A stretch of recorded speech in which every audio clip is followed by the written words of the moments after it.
It's a story that I think a lot of girls can relate to my age, and especially being a Latina American. This is a story that's going to have humor, people are going to cry, people are going to feel like they connect to the story. It's a wonderful story because it's the type of stories that we need. We need to tell our young to pursue the dreams. Okay, Mama, what's wrong? You have to make breakfast for the man. Today's my last day of high school, Mama. I'm not gonna miss that. Malagradecida. Oh, so your pain is gone. I struggle with it, just like I struggled to give you birth and raise you and take care of this family. Sí me duele. Well, I didn't ask for you to give birth to me, okay? Anna struggles to relate to the Spanish culture, to her tradition, something that her family is trying to embed in her. She's being torn between two worlds. And it's like, which way do I go? Do I become the traditional Mexican that stays home and becomes a housewife, has kids, gets married, because that's what my mom wants? Or do I do what I feel in my heart? And that's to go away and to show the world that even though I am Mexican, I can do those things. Your husband's not gonna like you knowing so much. Why? A man wants a virgin. Why is a woman's virginity the only thing that matters? A woman has thoughts, ideas, a mind of her own.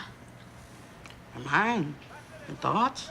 When my mother sees this movie, I think she's gonna think that I wrote it because it has so many things that could be our relationship between her and me. My mom's like, no, you should learn how to cook. You should learn, to take care of yourself because eventually you're gonna get married and that's where you get your worth, It's almost like your worth comes in relationship to men. Yo la puedo educar. Yo le enseño a coser. Le enseño a criar a sus hijos, a atender a su marido.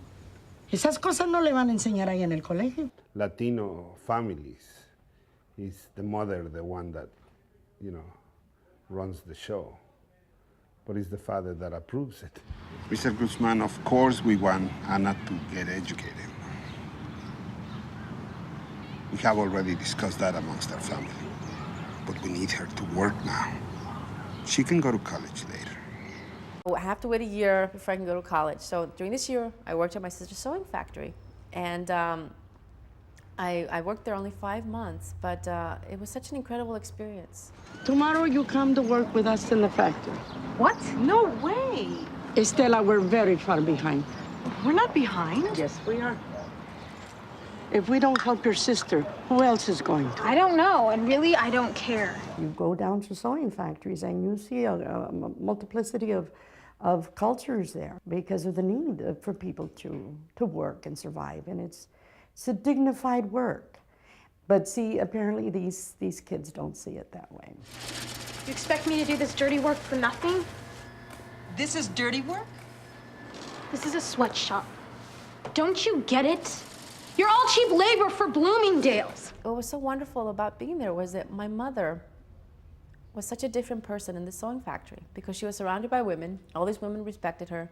And my mom told the dirtiest jokes and the juiciest chisme. Me encanta el chisme. You should be working.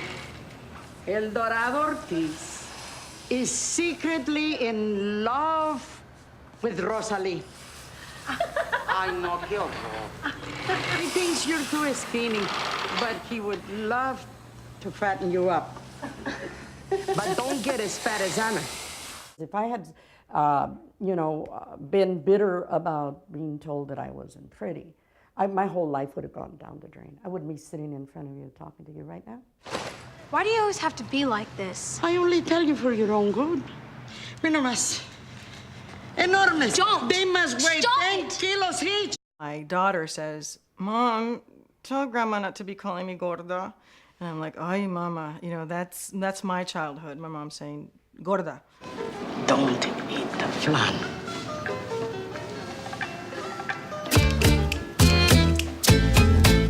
Fat women on stage or fat women on the screen. Ugh, who wants to see fat women, And I'm like, well, what's wrong with that?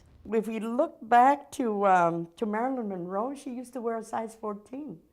Now, what does that tell you? I think that if we have more images of normal, healthy bodies on, that can be seen, I think that will really help young women too. See, this is what I look like. Real women absolutely have curves. The real thought behind the title is not the physical appearance of the women. I think it's the fact that, to me at least, throwing a curve is a metaphor for doing something different. The relationship between Anna and her mom, Carmen, is such a beautiful thing to watch. Mom, what's that scar? This one? This one is you. That's a big scar. See. Something that was very real for the character of Carmen. When she gets mad, when it's very emotional for her, she will start speaking in Spanish. You burn it! Ana, can't you do anything right? ¿A dónde vas? Desgraciada gorda! Ven acá, no me hagas correr.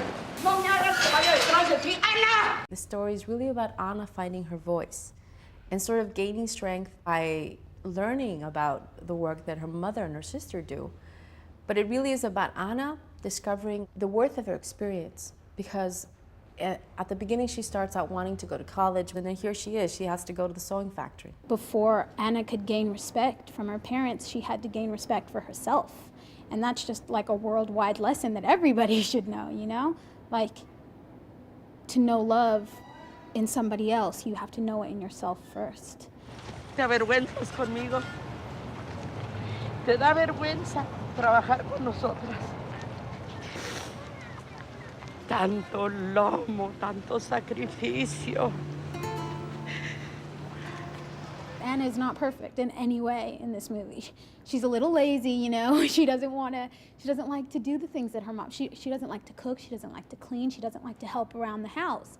But Anna sees that as, I don't do these things because I'm spending my time reading or educating myself or getting better. And for Anna, that's self-improvement. As her mom sees it as a waste of time.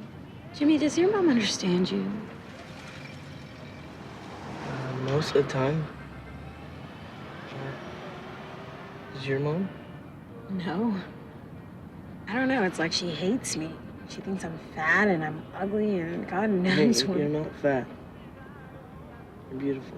It's so refreshing to see a movie about women. You know, we're half of the population. Actually, we're 54% of the population. And if you look at the screen, you'll think that we're 2% of the population. Being in Sundance is a dream.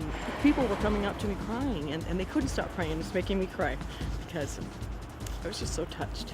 Let me tell you, I am ever so proud of being here in front of you to see this masterpiece. And I want to thank HBO for having the cojones to put this, we make it become a reality, put it on the air, and the rest is going to be history.